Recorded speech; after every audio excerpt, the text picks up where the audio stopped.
Hello दोस्तों, माता एवं बहनों, आशा करती हूँ आप लोग स्वस्थ होंगे। हमारे चैनल में आप लोगों का बहुत बहुत स्वागत है। आज हम कथा लेकर आए हैं रमा एकादशी की कथा। आशा करती हूँ आप लोगों को यह कथा बहुत अच्छी लगेगी। अगर ये कथा अच्छी लगे तो सब्सक्राइब करना ना भूलें, जिससे अगली व्रत की कथाएँ सबसे पहले आपके पास आएंगे। और लाइक शेयर करना ना भूलें। चलिए हम शुरू करते हैं रमा एकादशी की कथा और उनके विधि, महत्व, नियम सभी।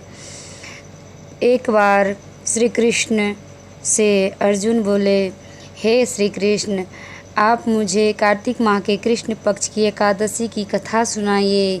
इस एकादशी का क्या नाम है तथा इसमें किस देवता का पूजन किया जाता है? इस एकादशी का व्रत करने से किस फल की प्राप्ति होती है? कृपा करके यह सब विधि पूर्वक कहिए। भगवान श्री कृष्ण ने कहा, हे अर्जुन, कार्तिक मास के कृष्ण पक्ष की एकादशी का नाम रमा है। इसका व्रत करने से सभी पापों का नाश हो जाता है। इसकी कथा इस प्रकार है, ध्यान पूर्वक श्रवण करो। पुरानी काल में मुचुकुंद नामक राजा राज करता था। इंद्र, वरुण, कुबेर, विभीषण आदि उसके मित्र थे। वह बड़ा सत्यवादी तथा विष्णु भक्त था। उसका राज बिल्कुल निसंकट था। उसकी चंद्रभागा नाम की एक कन्या थी, जिसका विवाह उसने राजा चंद्रसेन के पुत्र शोभन से करा दिया। वह राजा एकादशी का व्रत बड़े ही नियम से करता था और उसके राज में सभी कठोरता से इस नियम का पालन करते थे। एक बार की बात है कि शोभन अपनी ससुराल आया हुआ था। वह कार्तिक महीना था। उसी मास में महापुण्यदायिनी रमा एकादशी आ गई। इस दिन सभी व्रत रखते थे। चंद्रभागा ने सोचा कि मेरे पति तो बड़े कमज़ोर हृदय के हैं, वे एकादशी का व्रत कैसे करेंगे, जबकि पिता के यहाँ तो सभी को व्रत करने की आज्ञा है। मेरे पति राजाज्ञा मानेगा तो बहुत कष्ट पाएगा। चंद्रभागा को जिस बात का डर था वही हुआ। राजा ने आदेश जारी किया कि इस समय उनका दामाद राज में पधारा हुआ है, अतः सारी प्रजा विधि पूर्वक एकादशी का व्रत करे। जब दशमी आई तब राज में ढिंढोरा पीटा। उसे सुनकर शोभन अपनी पत्नी के पास गया और बोला, हे प्रिय, तुम मुझे कुछ उपाय बतलाओ, क्योंकि मैं उपवास नहीं कर सकता। यदि मैं उपवास करूँगा तो अवश्य ही मर जाऊँगा। पति की बात सुन चंद्रभागा ने कहा, हे स्वामी, मेरे पिता के राज में एकादशी के दिन कोई भी भोजन नहीं कर सकता। यहाँ तक कि हाथी, घोड़ा, ऊँट, पशु आदि भी तीर्ण, अन्न, जल आदि ग्रहण नहीं करते। फिर भला मनुष्य कैसे भोजन कर सकते हैं? यदि आप उपवास नहीं कर सकते तो किसी दूसरे स्थान पर चले जाइए, क्योंकि यदि आप यहाँ रहेंगे तो आपको व्रत तो अवश्य ही करना पड़ेगा।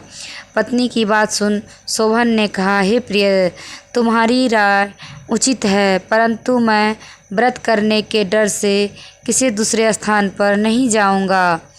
अब मैं व्रत अवश्य ही करूंगा, परिणाम चाहे कुछ भी हो क्यों ना। भाग में लिखे को भला कौन टाल सकता है। सभी के साथ शोभन ने भी एकादशी का व्रत किया और भूख और प्यास से अत्यंत व्याकुल होने लगा। सूर्य नारायण भी अस्त हो गए और जागरण के लिए रात्रि भी आ गई। वह रात शोभन को असहनीय दुख देने वाली थी।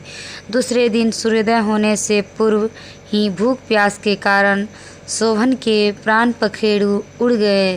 राजा ने शोभन के मृत शरीर को जल प्रवाह करा दिया और अपनी पुत्री को आज्ञा दी कि वह सती न हो और भगवान विष्णु की कृपा पर भरोसा रखे। चंद्रभागा अपने पिता की आज्ञा अनुसार सती नहीं हुई। वह अपने पिता के घर रहकर एकादशी के व्रत करने लगी। उधर रमा एकादशी के प्रभाव से शोभन को जल से निकाल लिया गया और भगवान विष्णु की कृपा से उसे मंदराचल पर्वत पर धन धान्य से परिपूर्ण तथा शत्रु रहित देवपुर नामक का एक उत्तम नगर प्राप्त हुआ। उसे वहाँ का राजा बना दिया गया। उसके महल में रत्न तथा स्वर्ण के खंभे लगे हुए थे।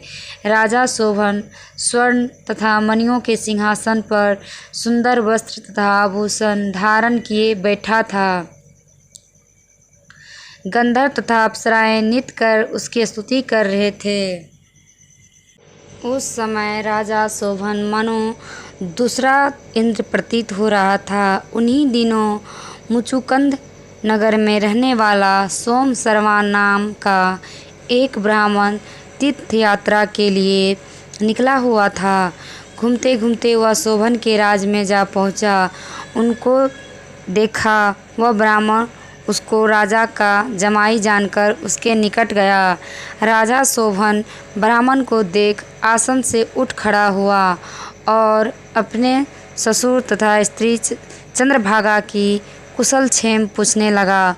शोभन की बात सुन सोम शर्मा ने कहा, हे राजन, हमारे राजा कुशल से हैं तथा आपकी पत्नी चंद्रभागा भी कुशल है। अब आप अपना वृत्तांत बतलाइए। आपने तो रमा एकादशी के दिन अन्न जल ग्रहण न करने के कारण प्राण त्याग दिए थे। मुझे बड़ा विस्मय हो रहा है कि ऐसा विचित्र और सुंदर नगर, जिसको न तो मैं कभी सुना और न कभी देखा है, आपको किस प्रकार प्राप्त हुआ। इस पर शोभन ने कहा, हे देव, जब कार्तिक मास के कृष्ण पक्ष की रमा एकादशी के व्रत का फल है, इसी से मुझे यह अनुपम नगर प्राप्त हुआ है, किंतु यह स्थिर है। शोभन की बात सुन ब्राह्मण बोला, हे राजन, यह स्थिर क्यों है और स्थिर किस प्रकार हो सकता है, सो आप मुझे समझाइए। यदि इसे स्थिर करने के लिए मैं कुछ कर सका तो वह उपाय मैं अवश्य ही करूँगा। राजा शोभन ने कहा, हे ब्राह्मण देव, मैंने वह व्रत विवश होकर तथा श्रद्धा रहित किया था, उसके प्रभाव से मुझे यह अस्थिर नगर प्राप्त हुआ। परंतु यदि तुम इस वृत्तांत को राजा मुचुकुंद की पुत्री चंद्रभागा पे कहोगे तो वह इसको स्थिर बना सकती है। राजा शोभन की बात सुन ब्राह्मण अपने नगर को लौट आया और उसने चंद्रभागा से सारा वृत्तांत कह सुनाया। इस पर राजकन्या चंद्रभागा बोली, हे ब्राह्मण देव, आप क्या वह सब दृश्य प्रत्यक्ष देखकर आए हैं या अपना स्वप्न कह रहे हैं। चंद्रभागा की बात सुन ब्राह्मण बोला, हे राजकन्या, मैंने तेरे पति शोभन तथा उसके नगर को प्रत्यक्ष देखा है, किंतु वह नगर अस्थिर हैं। तू कोई ऐसा उपाय कर जिससे कि वह स्थिर हो जाए। ब्राह्मण की बात सुन चंद्रभागा बोली, हे ब्राह्मण देव, आप मुझे उस नगर में ले चलिए। मैं अपने पति को देखना चाहती हूँ। मैं अपने व्रत के प्रभाव से उस नगर को स्थिर बना दूंगी। चंद्रभागा के वचनों को सुनकर वह ब्राह्मण उसे मंदराचल पर्वत के पास वामदेव के आश्रम में ले गया। वामदेव ने उसकी कथा को सुनकर चंद्रभागा का मंत्रों से अभिषेक किया। चंद्रभागा मंत्रों तथा व्रत के प्रभाव से दिव्य देह धारण करके पति के पास चली गई। शोभन ने अपनी पत्नी चंद्रभागा को देखकर उसे प्रसन्नतापूर्वक आसन पर अपने पास बिठा लिया। चंद्रभागा ने कहा, हे स्वामी, आप मेरे पुण्य को सुनिए। जब मैं अपने पिता के घर में 8 वर्ष की थी, तब ही से मैं सविधि एकादशी का व्रत कर रही हूँ। उन्हीं व्रतों के प्रभाव से आपका यह नगर स्थिर हो जाएगा और सभी कर्मों से परिपूर्ण होकर प्रलय के अंत तक स्थिर रहेगा। चंद्रभागा दिव्य स्वरूप धारण करके तथा दिव्य वस्त्रालंकारों से सजकर अपने पति के साथ सुखपूर्वक रहने लगी। हे अर्जुन, यह मैंने रमा एकादशी का महत्व कहा है। जो मनुष्य रमा एकादशी के व्रत को करते हैं उनके सभी पाप नष्ट हो जाते हैं। जो मनुष्य रमा एकादशी का महत्व सुनते हैं वह अंत समय में विष्णु लोक को जाते हैं। भगवान श्री हरि बड़े दयालु हैं और क्षमावान हैं।